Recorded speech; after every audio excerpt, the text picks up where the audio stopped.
was definitely devastating, and you know, I mean, life will never be the same as we know it, and you know, we just really hope for a cure and pray for a cure.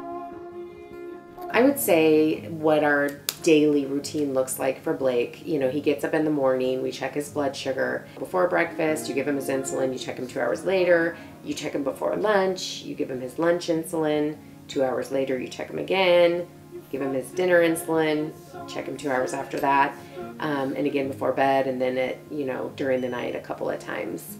Sometimes that turns into more depending on what his numbers are. And that was one of the biggest things too that we had to adjust to, was just the fact that, you know, you pretty much live your life in 2 hour increments. It's kind of like having, you know, a newborn, but Yep. it never goes away. You know, my biggest fears are just for his future. It was hard enough sending him to kindergarten. I just can't even think about what it will be like to send him, you know, away where he's no longer under our thumb. All of the things that could go wrong, from losing limbs, losing his eyesight, ketoacidosis, which, you know, would put him in the hospital, a low blood sugar where he could become unconscious and possibly not wake up. Nights are the scariest. An alarm not going off or being shut off, or a time where he's not checked could really be serious. Juvenile Diabetes Research Foundation. JDRF is the leading global organization supporting diabetes research and education. And we got involved maybe the week after Blake was diagnosed. The organization has really 3 main focuses, and it's to treat, to prevent, and to cure type 1 diabetes.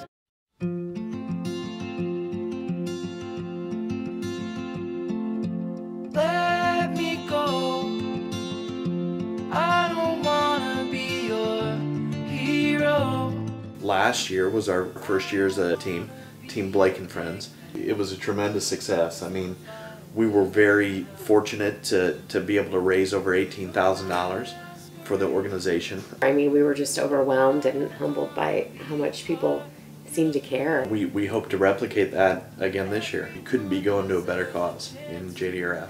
I have a bracelet on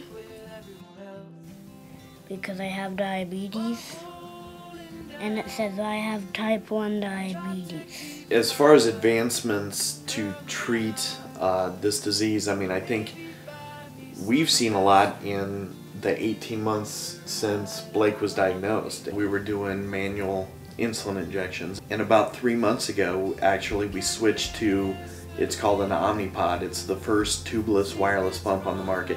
From that, we can control wirelessly when his insulin is going in, so we don't even physically have to touch him to be able to give him the insulin. You know, so we're over here doing this on this, and he's over here starting to eat, and so it does make mealtime a lot more enjoyable. You know, he'll say, "Did you give me my shot?" And we'll be like, "Yep, you got it, you're good to go." What are your hopes and dreams for Blake's future? Well, just like for all our kids, you know, we just, in Blake's future, we just want to see health and happiness, and you know, we just want him to be able to grow up and live a long, happy, healthy life. Contribute positive to society and grow up and, you know, just be a normal kid and you know, have fun and, you know, play in the backyard and jump in the pool and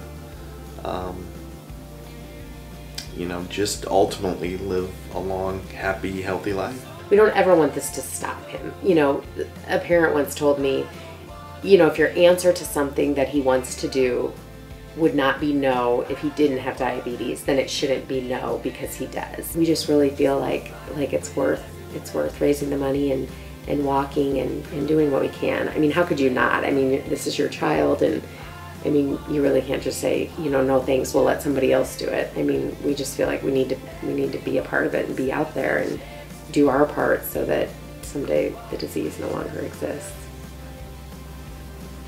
That's why we walk.